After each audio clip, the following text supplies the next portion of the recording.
m'appelle Lisby Élisée. En septembre 2018, Lisby Élisée a fait le voyage jusqu'à La Haye pour s'adresser au juge de la Cour internationale de justice. Elle est venue témoigner dans le cadre d'une affaire qui mettait en cause le colonialisme. Elle est venue parler de l'endroit où elle est née, une poignée d'îles minuscules au cœur de l'océan Indien, connue sous le nom d'archipel des Chagos. Autrefois, ce territoire était français et s'appelait Île-de-France. Puis, en 1814, il est devenu une partie de la colonie britannique de l'île Maurice. J'étais dans la salle en tant qu'avocat de l'île Maurice quand Madame Élisée a parlé. Je l'ai présentée au juge et je ne suis pas prêt d'oublier le silence qui a suivi sa déclaration.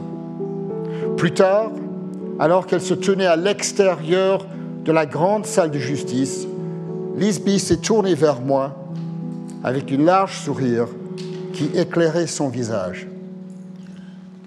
Ça s'est bien passé? Oui. Je peux vous poser une question? Oui. Pourquoi il nous a fallu tellement d'années pour arriver à La Haye? Pour répondre à cette question, il faut remonter le temps.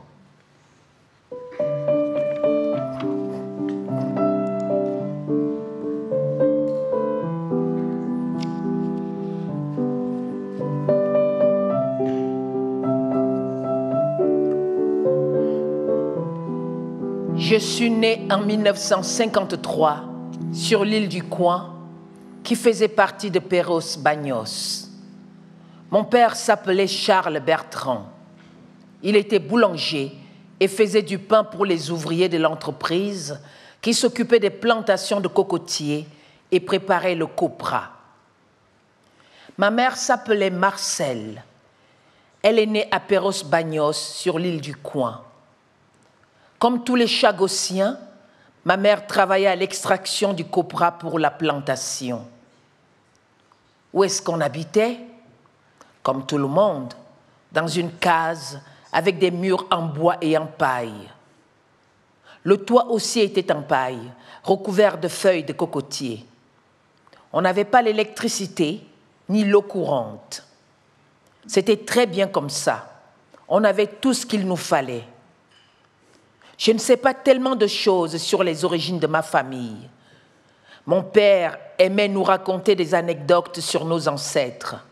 Il parlait créole, c'était notre langue, celle que je parle encore aujourd'hui. Mon père nous expliquait comment les Blancs étaient arrivés sur les îles. Il disait qu'ils avaient amené des Noirs avec eux. Il disait que nos ancêtres venaient du Mozambique, que c'était des esclaves, mais je n'ai pas de preuve de ça. Je ne connais pas les détails. Nous étions catholiques et pratiquants. Tous les dimanches, on allait à la messe, à la petite église blanche, très jolie. Parfois, un prêtre venait de Maurice. Il y avait tout ce qu'il fallait au village, même une école qui avait ouvert en 1956. Quand j'avais 7 ans, ma mère est tombée malade. Toute la famille est allée à Maurice, en bateau, jusqu'à Port-Louis. On est resté là un peu, mais la santé de ma mère ne s'est pas améliorée. Elle est morte. On est retourné à Perros-Bagnos. Je suis restée encore 2 ans à l'école, mais ça s'est arrêté quand j'avais 9 ans. Je n'ai jamais appris à écrire ni à lire. J'ai commencé à travailler. J'ai aidé mon père au jardin potager. J'étais une petite fille très heureuse. Je me rappelle Perros-Bagnos comme un paradis. On avait tout ce qu'on voulait. On avait un toit et de l'eau, des amis et de la famille. On avait à manger. Il y avait du poisson, les légumes que mon père faisait pousser et on avait des poules. Qu'est-ce que j'ai encore comme souvenir de mon enfance? J'adorais grimper aux arbres, aux moringas. Je crois que vous les appelez arbres à bâton, à cause des longues gousses qui pendent des branches. On faisait de la musique avec les bâtons. Je me souviens de la musique. Tous les soirs, les samedis soirs, il y avait un bal. Tout le monde y allait ensemble. On appelait ça la soirée. On dansait jusqu'à tard dans la nuit. Et puis un jour, tout a changé.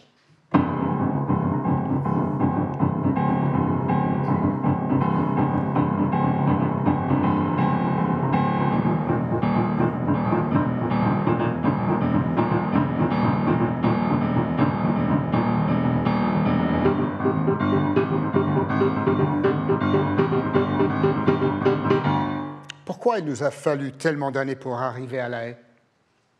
En août 1941, deux hommes, Franklin Delano Roosevelt et Winston Churchill, se rencontrent au large de Terre-Neuve, une autre colonie britannique. Ils établissent ensemble des projets d'avenir. Une feuille de papier, 8 paragraphes. La charte atlantique se dessine.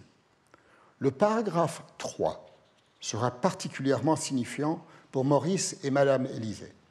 Le Royaume-Uni et les États-Unis décident de respecter le droit de chaque peuple à choisir la forme de gouvernement sous laquelle il doit vivre. Une idée révolutionnaire. 4 ans plus tard, la Charte des Nations Unies enjoignait à tous les pays de respecter les droits de l'homme et de placer les intérêts des colonisés au premier plan. Cette même année, 1945, au procès de Nuremberg, les juges confirment que la déportation d'une population par la force constituait un crime contre l'humanité. Au fil des ans, ces idées se développèrent. En 1960, année de ma naissance, l'Assemblée générale des Nations unies adopta la résolution 1514. Tous les peuples ont droit à l'autodétermination. Le principe d'intégrité territoriale est accepté. Le territoire d'un pays colonisé ne peut pas être démembré. Aucun pays ne s'opposa à cette résolution, mais la France, le Royaume-Uni et d'autres nations colonisatrices choisirent de s'abstenir. C'est un diplomate irlandais, Frederick Boland, qui présidait quand la résolution fut adoptée. Marqué personnellement par le colonialisme britannique, il déclara « L'Assemblée peut se féliciter de cette réussite ». Sa fille, Evan Boland, deviendra une poétesse de renom. What is a colony, if not the brutal will that when we speak, the graves open and the dead walk?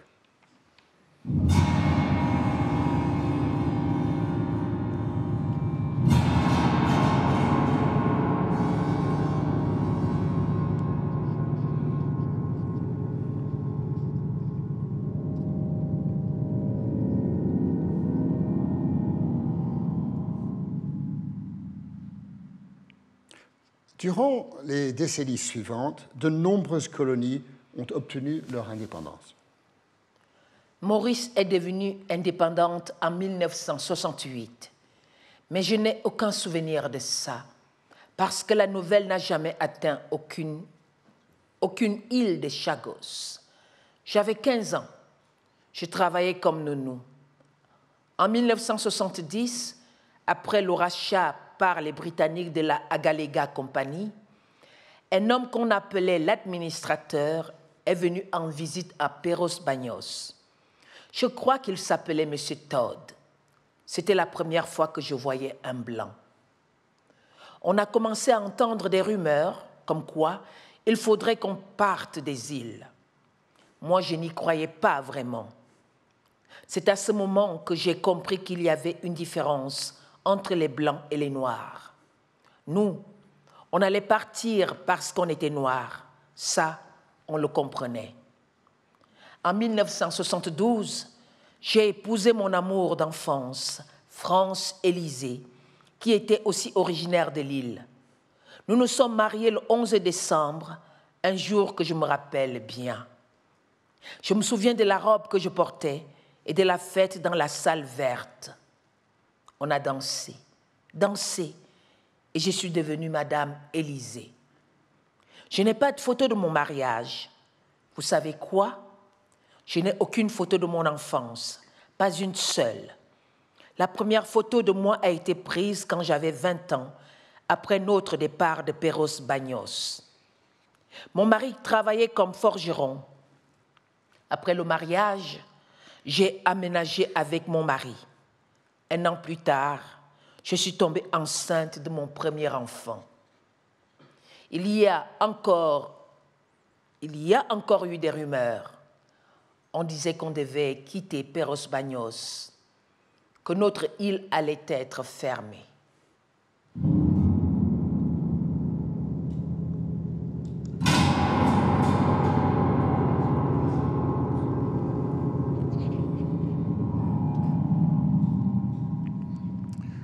Lisby ignorait totalement ce qui s'est passé en coulisses.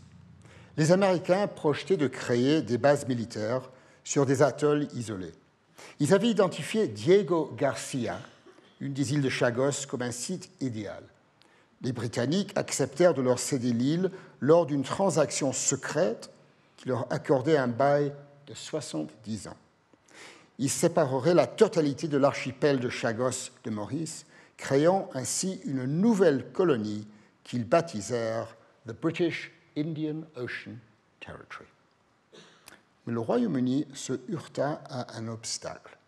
Avec la vague de décolonisation, le droit international contraignait le colonisateur à protéger les intérêts des habitants de la colonie et à les consulter avant de prendre toute décision risquant de les affecter. Comment le gouvernement britannique allait-il s'y prendre? En prétendant que les Chagos n'étaient pas habités par une population permanente. Au sommet de leur créativité, les Britanniques affirmèrent que Lisby et les 2000 habitants des Chagos n'étaient pas des autochtones ayant vécu sur ces îles depuis des générations. Non. Selon les Britanniques, tous les Chagossiens n'étaient que des saisonniers. Les liens de Lisby avec l'île, hérités d'une longue lignée d'ancêtres, furent totalement ignorés.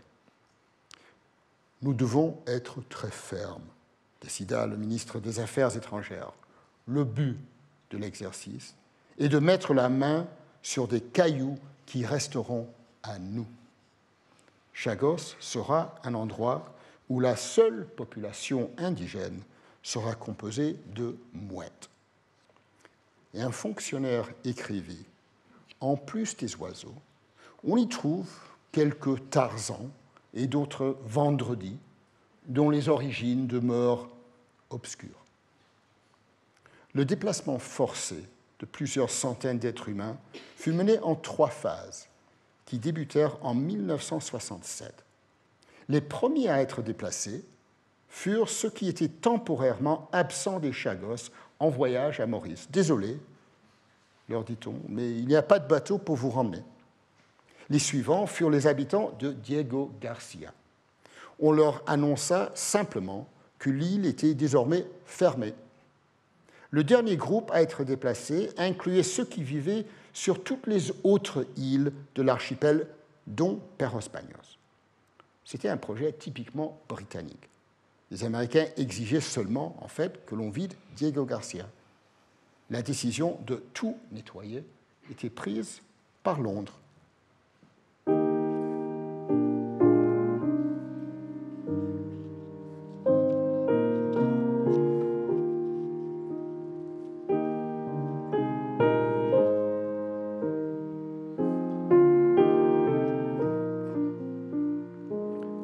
En septembre 1965, le Premier ministre britannique rencontra son homologue mauricien au 10 Downing Street. Juste avant la réunion, M. Harold Wilson reçut une note sur laquelle était écrit « L'idée, c'est de l'effrayer à coups d'espoir. L'espoir qu'ils pourront obtenir l'indépendance, la peur que l'opposition à la séparation pourrait tout faire capoter. Soit vous rentrez à Maurice avec l'indépendance, soit sans, dit M. Wilson à M. Ramgoolam. Nous pouvons séparer les Chagos par décret ou avec votre consentement. Les Mauriciens estimèrent qu'ils n'avaient pas le choix, si bien qu'un accord fut obtenu. Maurice accédera à l'indépendance, les Chagos seraient séparés, une compensation minimale serait attribuée en retour sous la forme de droits de pêche autour de l'archipel. Les Britanniques savaient qu'on les attaquerait à cause de cette mesure impérialiste, qui consistait à créer une nouvelle colonie en pleine période de décolonisation. Ils choisirent donc de présenter les choses aux Nations Unies sous forme de fait accompli. À New York, ils se consultèrent avec les Américains et se mirent d'accord sur le principe d'un gros mensonge. Il leur suffira de déclarer aux Nations Unies que les îles de Chagos étaient virtuellement inhabitées. Puis, suite à la suggestion de l'ambassadeur britannique à New York, le mot « virtuellement » fut effacé. Certains, à Londres, ressentaient un réel embarras. Un avocat gouvernemental dit que le fait de séparer les îles et de déplacer leurs habitants en certifiant plus ou moins frauduleusement qu'ils habitent ailleurs ne pouvait en aucun cas correspondre aux règles éditées par le droit. Mais un autre avocat du gouvernement n'était pas de cet avis. Et c'est lui qu'on écouta. La déportation de masse était la solution la plus adaptée au problème, écrit-il. Le matin du 8 novembre 1965, un décret fut donc adopté pour créer le nouveau British Indian Ocean Territory, comprenant toutes les îles de l'archipel des Chagos. On attribua à un nouveau commissaire l'autorité nécessaire pour déplacer l'ensemble de la population. Les Nations Unies virent clair dans cette ruse. L'Assemblée générale exprima une vive inquiétude concernant la séparation, ordonnant à la Grande-Bretagne de ne pas démembrer le territoire de Maurice. La Grande-Bretagne ignora la résolution.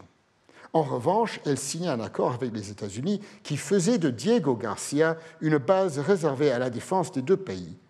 C'était un cadeau dans le plus pur style britannique.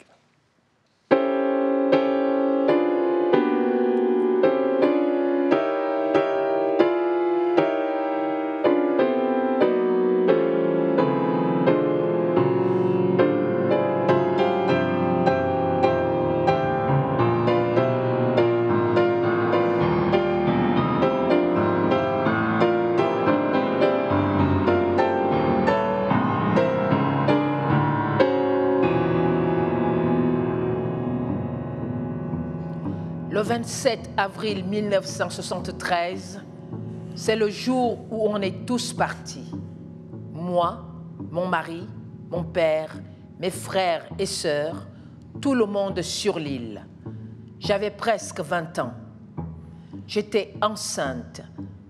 On nous a dit de tout laisser. On n'a pas eu le droit d'amener nos chiens.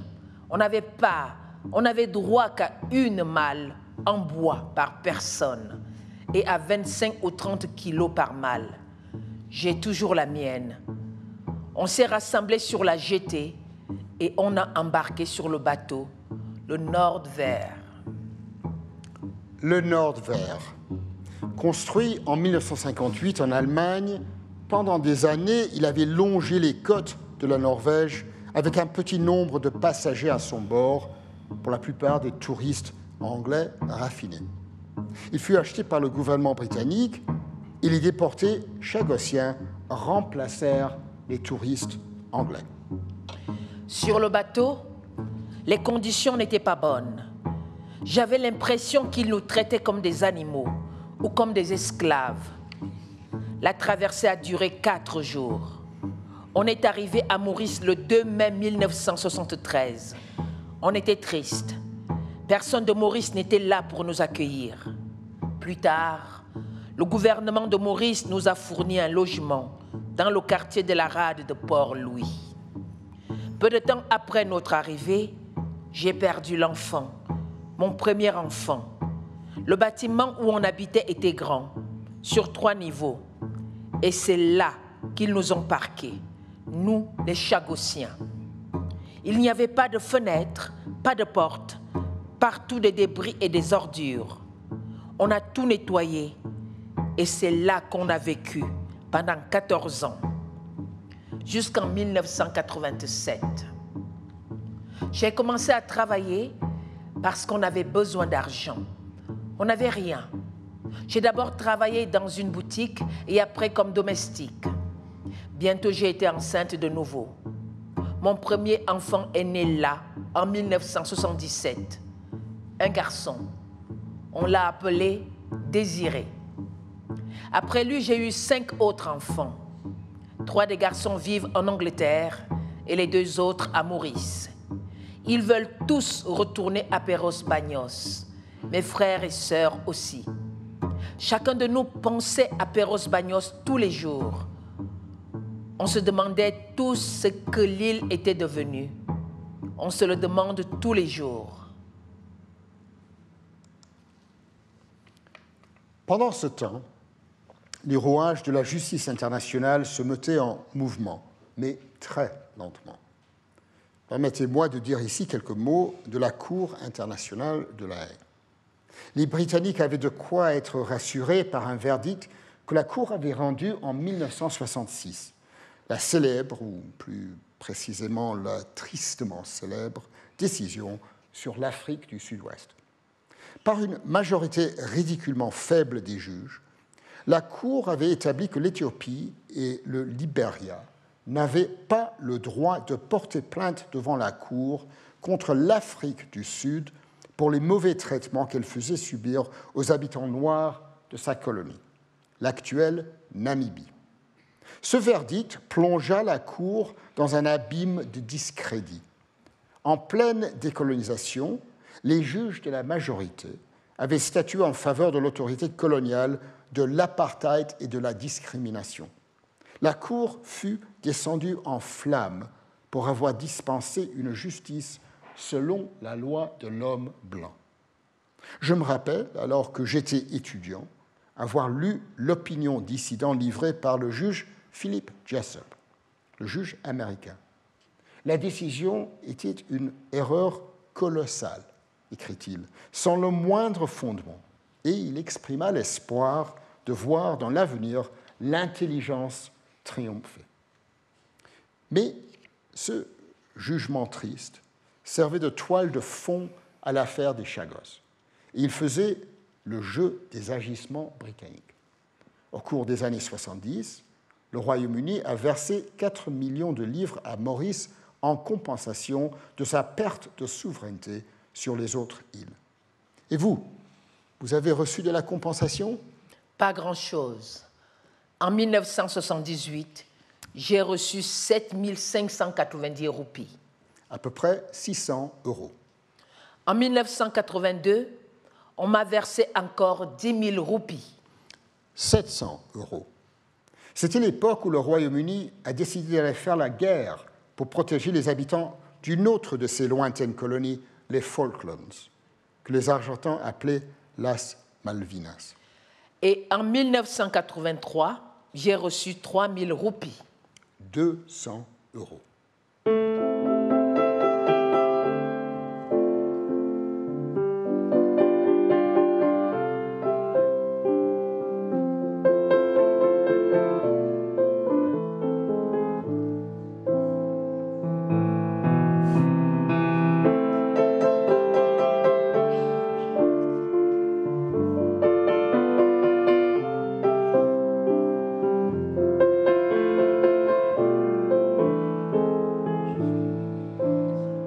En 1984, une plus grosse somme est arrivée, environ 37 000 roupies. Nous l'avons utilisée, mon mari et moi, pour construire une maison. C'est là que nous vivons depuis. J'ai rendu visite à Madame Élisée et à sa famille dans cette maison. Elle aime cuisiner. Elle m'a préparé un repas chagossien traditionnel. Avec sa famille et ses amis, Nous avons passé un moment sur sa terrasse couverte, là où se trouvent 2 fresques de l'artiste Clément Sciatou, lui aussi originaire de Perros-Banhos. Pour elle, c'est une manière de vivre sur son île, avec le soleil qui se couche, les oiseaux, les crabes géants, les palmiers, les pêcheurs et les bateaux à voile que l'œuvre représente. La compensation qui a permis à Madame Élisée de s'acheter une maison faisait suite à une série de contentieux portés devant les tribunaux anglais.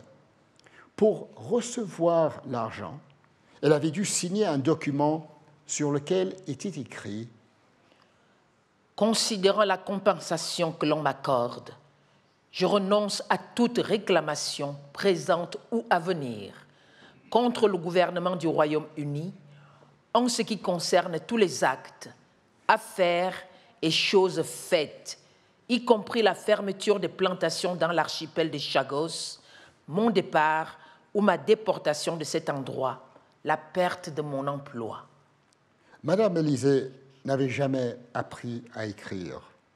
Alors elle a apposé l'empreinte de son pouce au bas du document. Elle ne savait pas lire non plus, si bien qu'elle n'avait aucune idée de ce qui était écrit sur ce papier. Les Chagossiens ont continué de lutter pour leurs droits devant des cours anglaises et parfois avec un certain succès. En 2000, la Cour a jugé qu'ils avaient été traités illégalement et qu'ils devraient obtenir un droit de retour.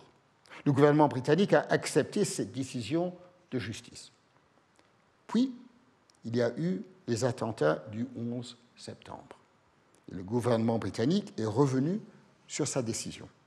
La base militaire de Diego Garcia est devenue un centre stratégique de la guerre contre le terreur.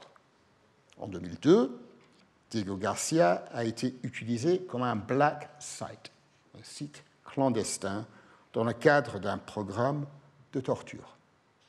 En mars 2003, la guerre en Irak a été déclenchée depuis Diego Garcia.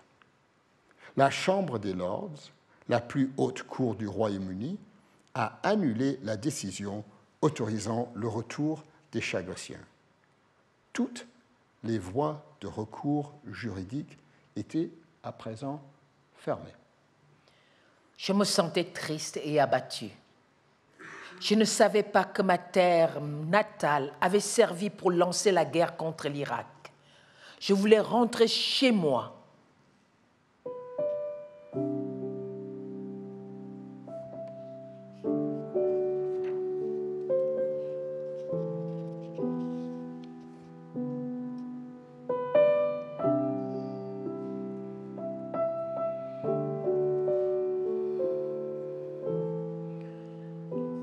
Au début de l'année 2006, j'ai appris qu'un pèlerinage allait être organisé par le gouvernement britannique.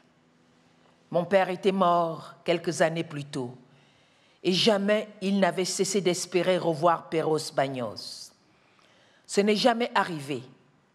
Alors, c'est devenu mon rêve, pour moi et pour nous tous. Quand les Anglais ont proposé cette visite, je n'ai pas pu résister. Il fallait que j'y aille. On était un groupe d'une centaine de Chagossiens. C'était au mois de mars. On a embarqué à Port-Louis juste avant Pâques pour 8 jours de nuit, pour 8 jours de mer. On avait emporté des feuillages et on a célébré le dimanche des rameaux à bord. On a rendu hommage à ceux dont on avait perdu la trace en 1973. Ceux qui avaient sauté du bateau ou qui étaient morts avant d'arriver à Maurice. On ne nous a laissé que quelques heures pour visiter Perros-Banhos. Et puis les Britanniques nous ont dit qu'on devait partir. Plus personne ne vivait là. On a fait la visite comme un pèlerinage. On a pris le temps d'honorer nos ancêtres. On a nettoyé l'église, le cimetière, les tombes. Je me rappelle qu'on a nettoyé la tombe de mon beau-père, Olivier Élisée. Le neveu de Lisbeth Élisée, Olivier Bancou, était aussi du voyage.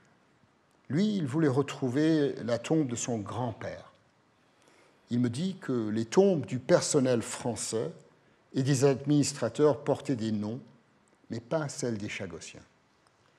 Tout était recouvert de végétation, complètement à l'abandon. C'était dur de voir notre église dans un état pareil, abandonnée. Des cocotiers avaient poussé à l'intérieur. Il n'y avait plus de toit. On a nettoyé aussi bien qu'on pouvait et ensuite on a célébré une messe à l'intérieur de l'église. Je me rappelle bien cette messe. Elle m'a laissé une impression profonde, le sentiment d'un lien très fort d'une communauté. C'était un moment important. On chantait tous ensemble notre chanson. Elle s'appelle « Perros vert ».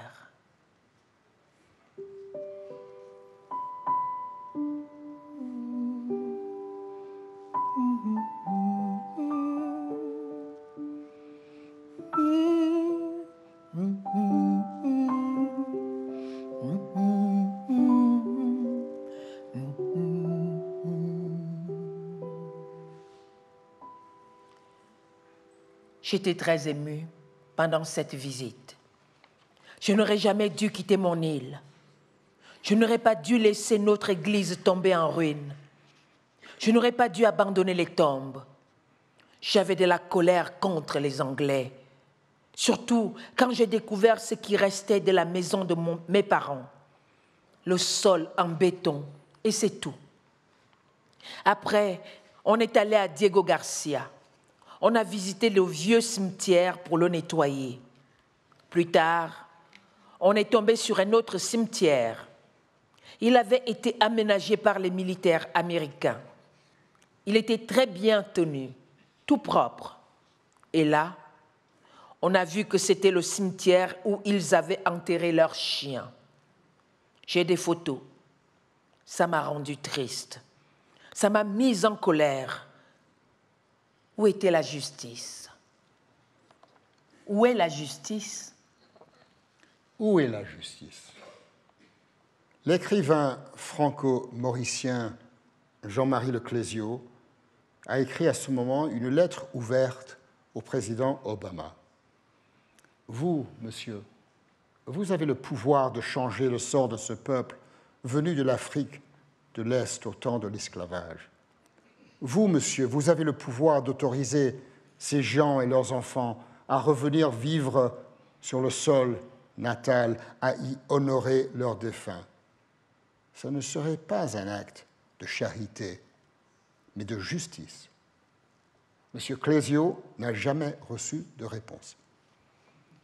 À la même époque, le gouvernement britannique décida de créer une aire maritime protégée autour de la totalité de l'archipel des Chagos. Peut-être se sentait-il coupable d'avoir utilisé ce territoire comme base de guerre et lieu de torture.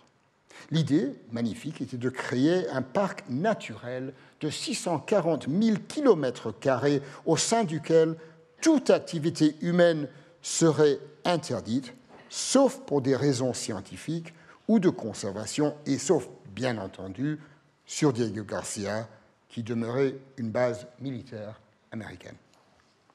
Les Anglais ont expliqué aux Américains que cette proposition ne rencontrerait aucune résistance de la part de la population locale, parce qu'il n'y avait pas de population.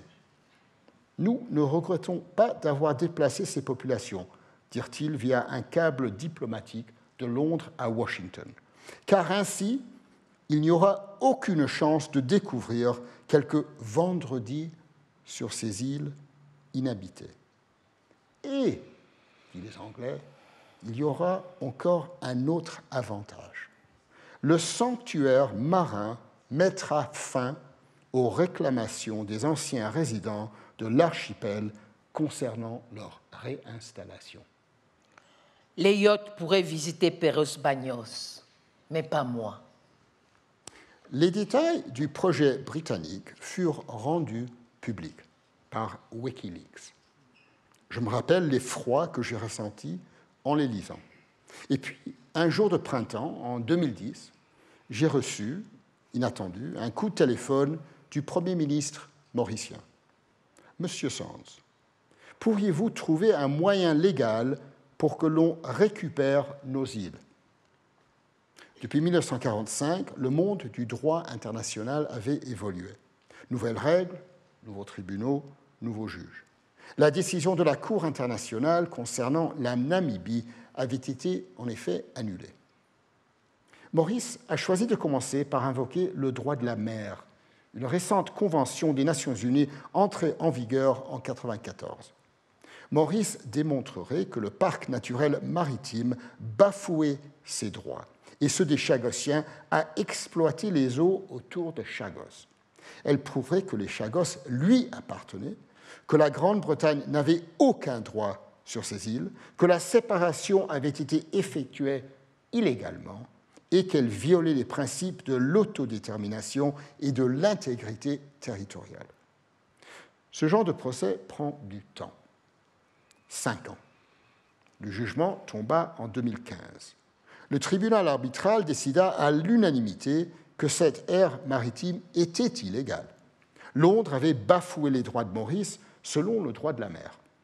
Mais sur le second point, à savoir la Grande-Bretagne est-elle, oui ou non, État côtier, Maurice a perdu.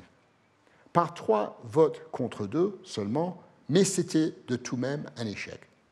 La majorité, composée de 3 hommes anglo-saxons et blancs, décida que le tribunal n'avait pas compétence pour trancher cette question de décolonisation. Mais 2 des arbitres, l'allemand et le tanzanien, exprimèrent une opinion dissidente. Pour eux, le tribunal aurait pu et dû décider que la séparation était illégale, que les Mauriciens n'avaient jamais consenti et que les Chagos faisaient faire partie intégrante de Maurice. Cette opinion dissidente eut un poids conséquent. Les 2 juges avaient ouvert une porte, comme le juge Jessup l'a fait dans l'affaire de la Namibie. Avec les années, j'ai appris à ne pas réagir trop rapidement à un verdict d'un cours. Vaut mieux laisser décanter, attendre un peu pour voir ce qui ressort. J'ai été convoqué à Port-Louis par le nouveau Premier ministre, Sir Anuruddha Jugnauth. « Appuyez-vous sur les opinions dissidentes, me dit-il. Il faut absolument trouver le moyen d'aller à La Haye. » Il n'y avait pour cela qu'une option, de persuader l'Assemblée générale des Nations unies de soumettre à la Cour une demande d'avis consultatif sur la décolonisation de Maurice et de l'Afrique.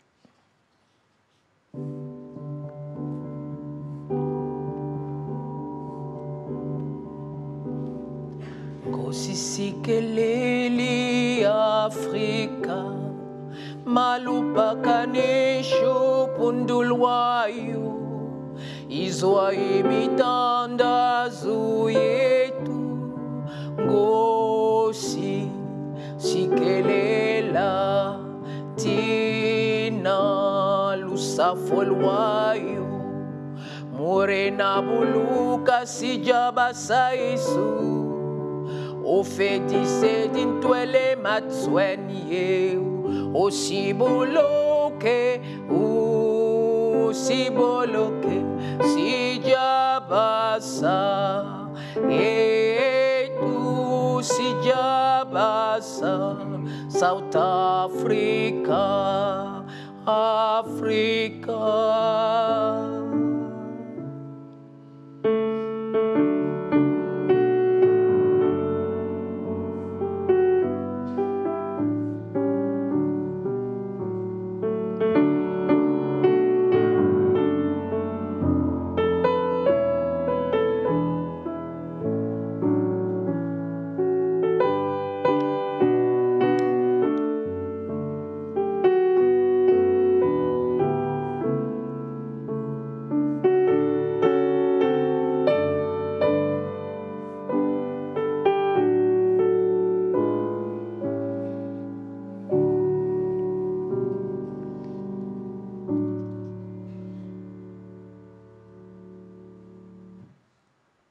Les difficultés étaient nombreuses, mais pourtant Maurice parvint à mettre les Chagos à l'ordre du jour de l'Assemblée générale.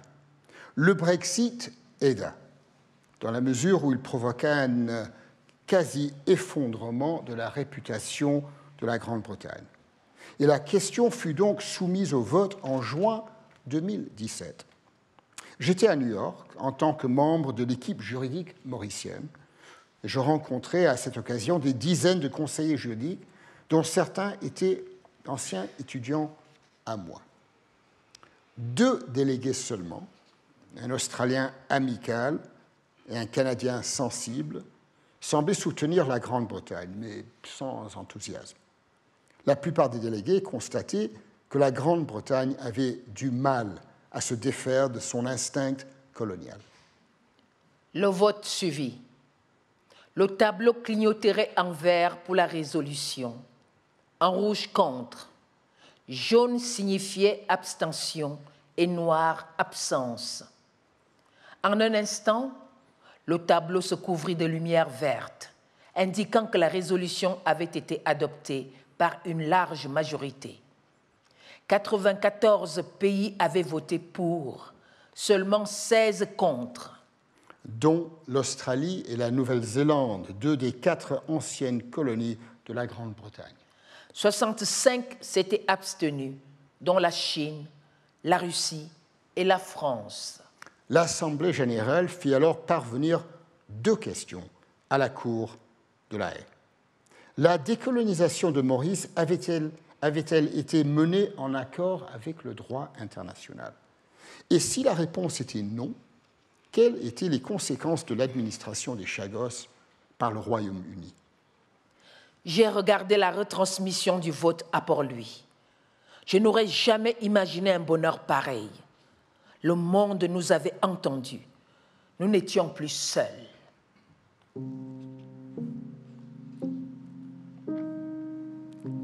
Et c'est ainsi que l'affaire se retrouva devant la Cour de la Haye.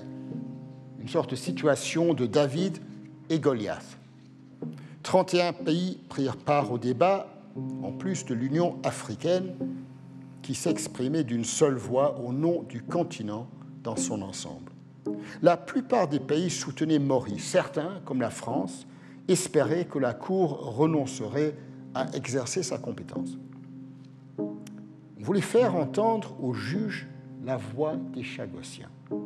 Un des avocats a fait le voyage jusqu'à Port-Louis pour choisir la personne qui s'adressera à la Cour.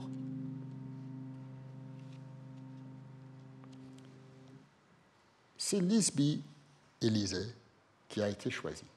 Et c'est comme ça que nous nous sommes rencontrés. Ils m'ont demandé si je voulais témoigner devant la Cour. Je voulais participer, faire tout ce que je pouvais pour aider le dossier à avancer. Une vidéo, c'était plus facile pour moi. Je ne sais pas lire. Mon collègue lui avait donné très peu d'indications. Il lui avait simplement demandé de regarder droit dans l'objectif et de raconter son histoire. À mesure qu'elle s'exprimait, l'émotion s'intensifiait, douleur et colère, et elle s'est mise à pleurer. Ils ont coupé la caméra. Mon collègue lui a dit qu'elle n'était pas obligée de témoigner, mais elle a insisté pour recommencer. La deuxième prise s'est déroulée comme la première. Alors ils ont décidé de continuer à filmer et de la laisser achever son témoignage. La main gauche masquant son visage et les larmes qui coulaient sur ses joues. Cette version est celui que nous avons montré au tribunal en septembre 2018. Je m'appelle Lisby Élysée. Je suis née le 24 juillet 1953 à Perros-Bagnos. Je suis venue raconter toutes mes souffrances depuis que j'ai été déracinée de mon île de paradis. Je suis contente que la Cour internationale nous écoute aujourd'hui. Et je suis sûre que je retournerai sur l'île où je suis née, à Chagos. Tout le monde avait un travail, oui, une famille, une culture. Nous recevions tout ce dont nous avions besoin. Il ne manquait rien. À Chagos, Tout le monde avait une bonne vie. Mais un jour, l'administrateur nous a dit que nous devions quitter notre île. Les gens étaient en colère qu'on leur dise de partir. Ils ne nous ont pas donné de raison jusqu'à aujourd'hui. Personne ne nous dit pourquoi on a dû partir. Mais après ça, les navires qui nous apportaient la nourriture ont arrêté de venir. Nous n'avons rien à manger, pas de médicaments, rien du tout. On a beaucoup souffert. Et puis un jour, un bateau qui s'appelait Norvège est arrivé. On est monté sur le bateau dans le noir. Alors on n'a pas pu voir notre île. On était comme des animaux ou des esclaves dans ce bateau. Des gens sont morts de chagrin dans ce bateau. Et moi, j'étais enceinte de 4 mois. Le bateau a mis 4 jours pour arriver à Maurice. Après notre arrivée, mon enfant est né et il est mort. Pourquoi mon enfant est mort? C'est parce que j'ai été traumatisée sur ce bateau. J'ai été très contrariée. J'étais bouleversée. Je me dis que nous ne devons pas perdre espoir. Nous devons imaginer qu'un jour, nous retournerons sur la terre où nous sommes nés. Personne n'a envie d'être déraciné comme un animal. Ça brise le cœur. Et je me dis que justice doit être faite. J'ai du chagrin. Je ne sais toujours pas comment j'ai quitté mon île des Chagos. On nous a expulsés de force. Et j'ai beaucoup de chagrin. Mes larmes coulent tous les jours. J'affirme que je dois retourner sur l'île où je suis née et que je dois mourir là-bas, là où mes grands-parents sont enterrés, dans l'endroit qui m'a vu naître, dans mon île natale.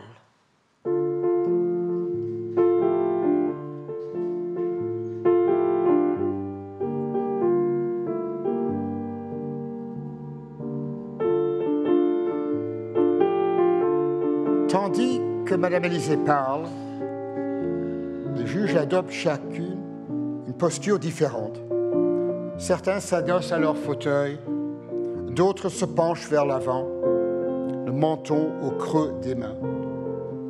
Et d'autres se concentrent, paupières closes, pour entendre la langue créole. Et d'autres encore gardent les yeux rivés à l'écran.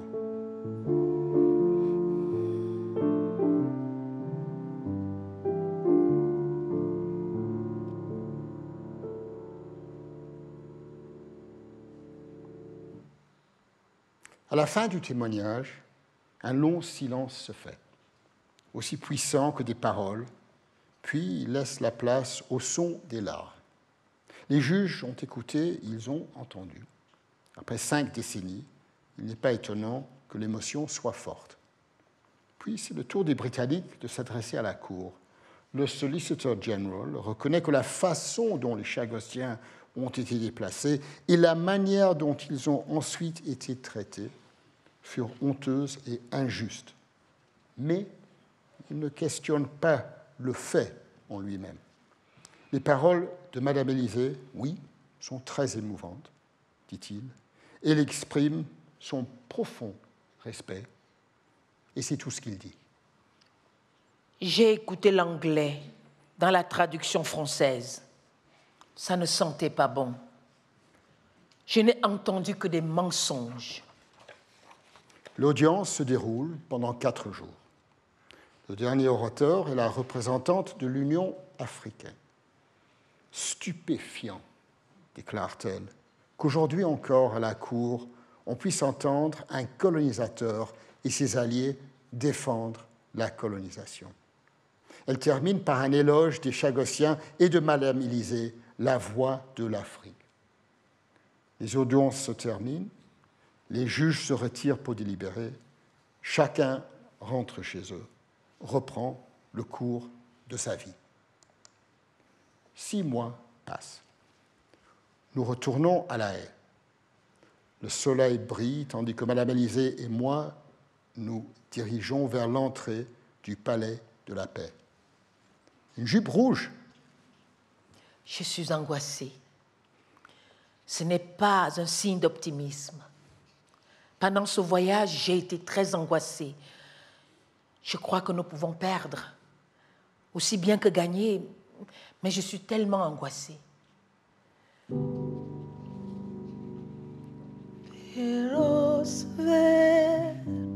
Perosver, so pep noir, nous pep noir non déraciné.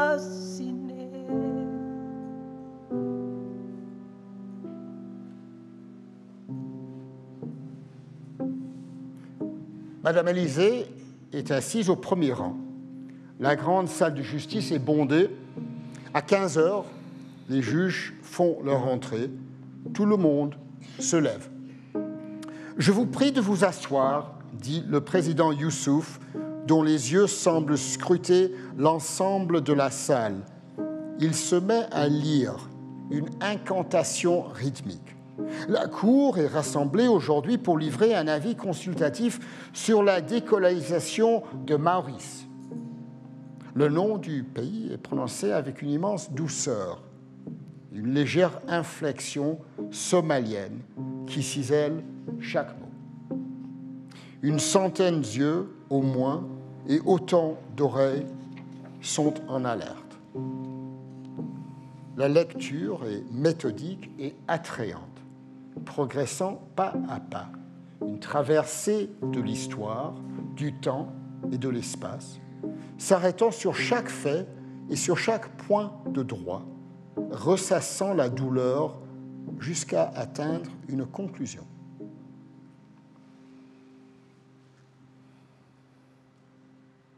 La Cour a compétence et elle décide de donner suite à la demande d'avis consultatif. La lecture d'une décision de justice peut être un moment insoutenable. Mon inquiétude s'est entièrement concentrée dans ma main gauche qui s'est glissée sous le siège pour serrer la main droite de Madame Élysée. Le président Youssouf résume les faits. Les Britanniques ont effectué la séparation.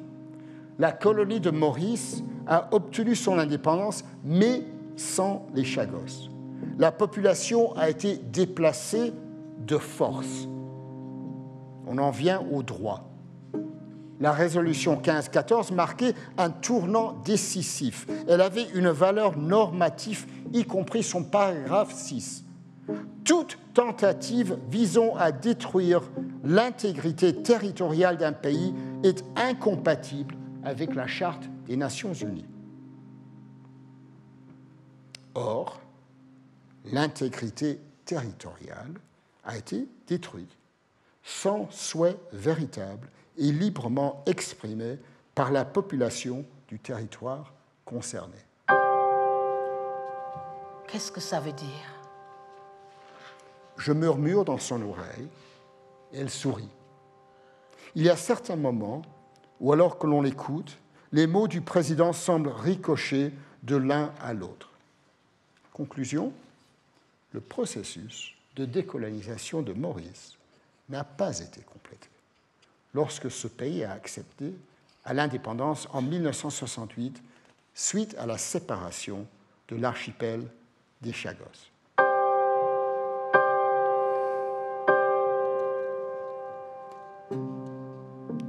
Le président Youssouf aborde la deuxième question. L'administration des Chagos par la Grande-Bretagne était un acte illicite. La Grande-Bretagne doit y mettre fin dans les plus brefs délais. Chagos fait partie intégrante de Maurice. Et les Chagossiens ? Ça, c'est une question relative à la protection des droits humains qui devra être examinée par l'Assemblée générale. « 64 ans après que les Britanniques ont séparé les Chagos de Maurice, le discours du président Youssouf a duré 64 minutes. Ces paroles présentent une décision claire. sans ambiguïté, soutenue par tous les juges, sauf une, l'américaine. La voie vers un retour est ouverte.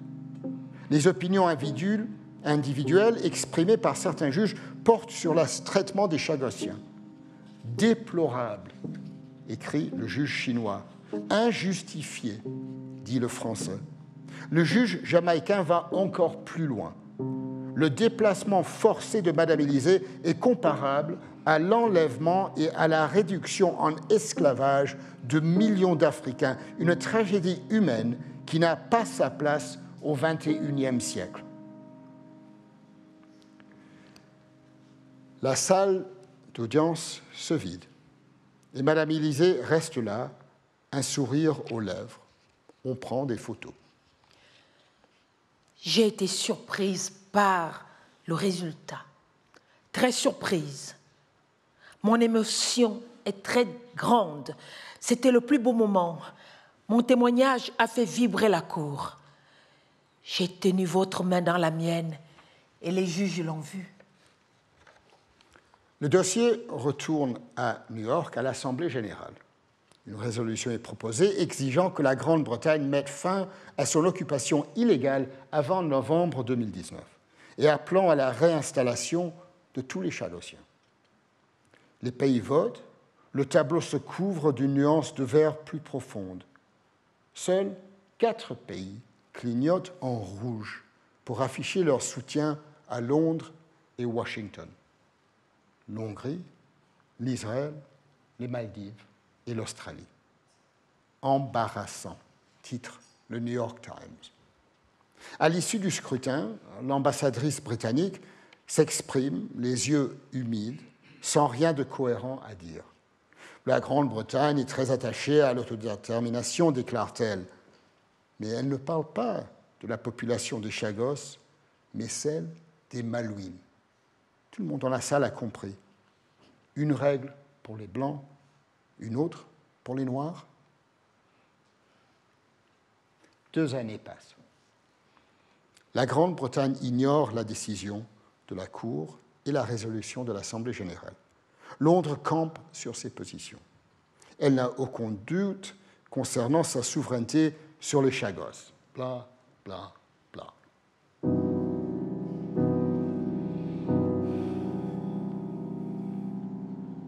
Ailleurs, cependant, le vent du changement souffle. L'Organisation des Nations Unies modifie sa carte du monde qui représente dorénavant l'archipel des Chagos comme partie intégrante des Maurices. Les autres organisations mettent en pratique l'avis consultatif. C'est une affaire de temps, je dis à Madame Élysée, comme ce fut le cas pour l'occupation illégale de Namibie. Dans une nouvelle affaire, le tribunal du droit de la mer à Hambourg reconnaît que la décision de la Haye est d'autorité.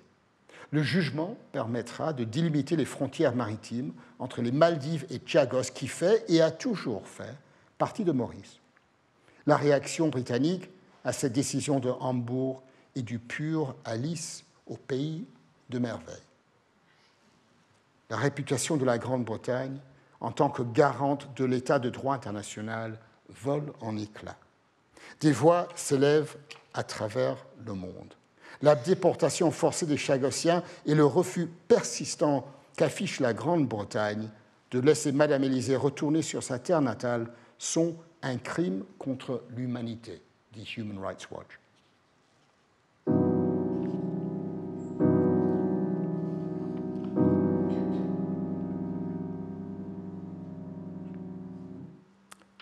Fin 2021, j'ai fait le voyage jusqu'à Maurice.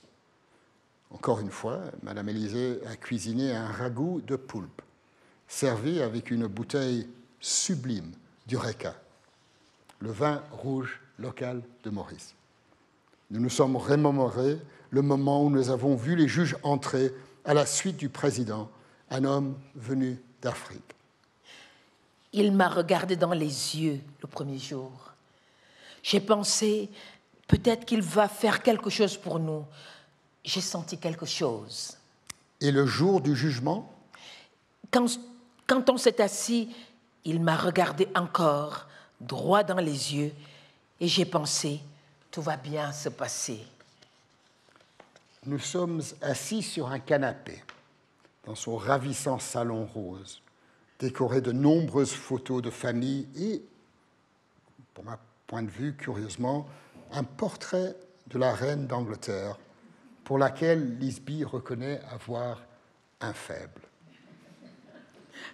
Est-ce que Londres va changer d'avis? Qu'est-ce qu'il faut faire? La Grande-Bretagne finira par reconnaître les réalités, Lisby. Maurice exercera sa souveraineté. Vous allez rentrer à Perros-Bagnos un jour. Je me sens chagrin, mais je continue d'avoir de l'espoir. Les Anglais, ça fait mal de penser qu'ils nous ont tant maltraités, qu'ils continuent de nous faire souffrir. Quelques semaines plus tard, juste à la veille de Noël, nous nous parlons au téléphone. Bientôt, je dis, bientôt. Je suis excitée et émue.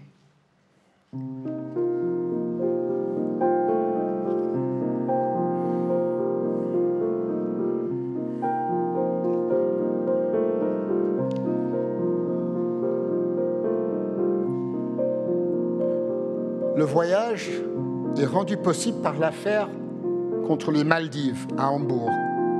Maurice va partir aux Chagos pour inspecter les îles et pour permettre au tribunal de définir plus précisément la frontière avec les Maldives. Nous passons 4 jours sur Perros-Bagnos et les Chagos.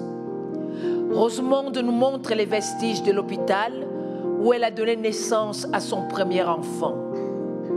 Nous dressons des plaques commémoratives, nous hissons des drapeaux, célébrons des cérémonies, échangeons des paroles.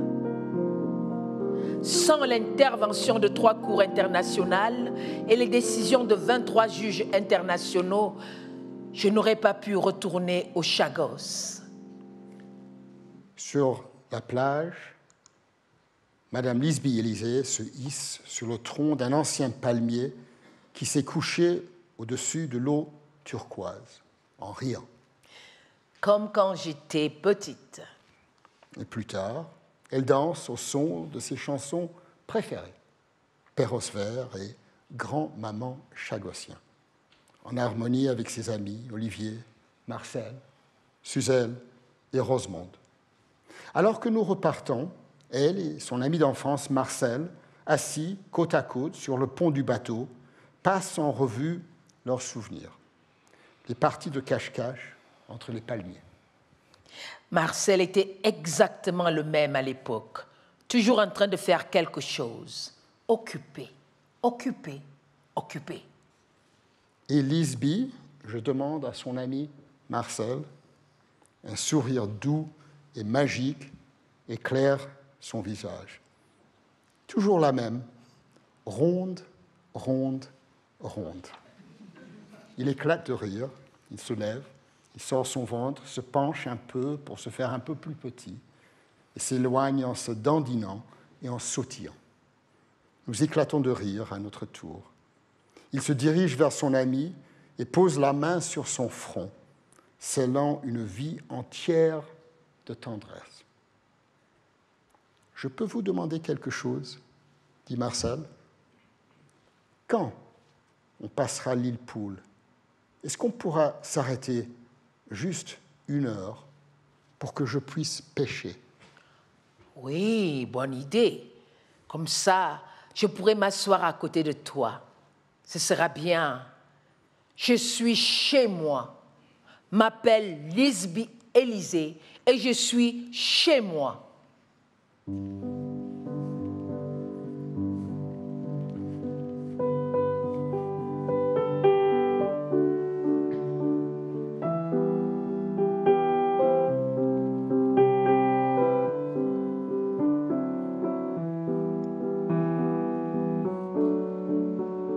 Perros vert tout entouré, la soupipe noire, soupipe noire, soupipe noire.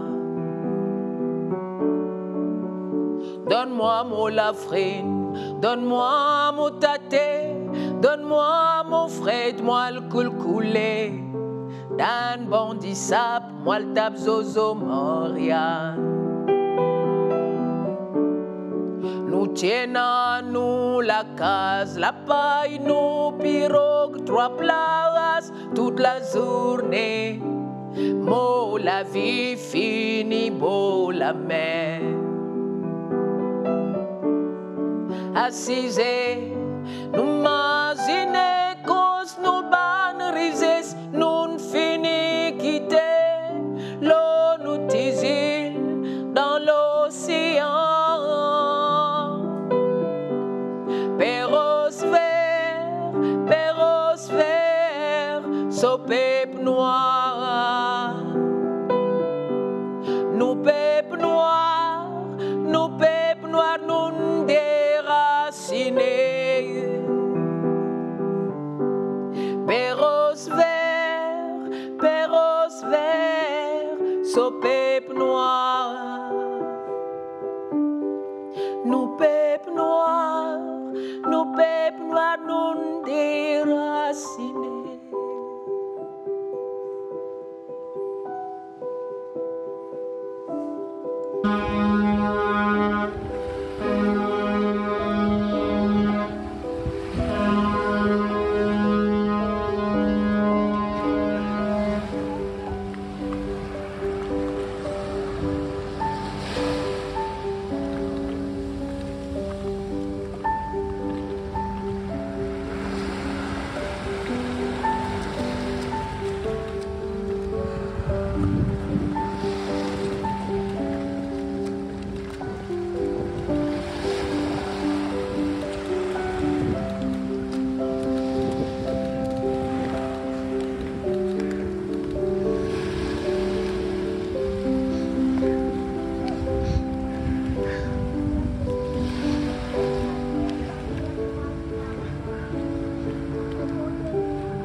Grâce, je t'en remercie et nos vies, prier aussi. Pour tout le monde qui est là, qui n'a pas parlé, qui te met dans le chemin, je te un grand merci.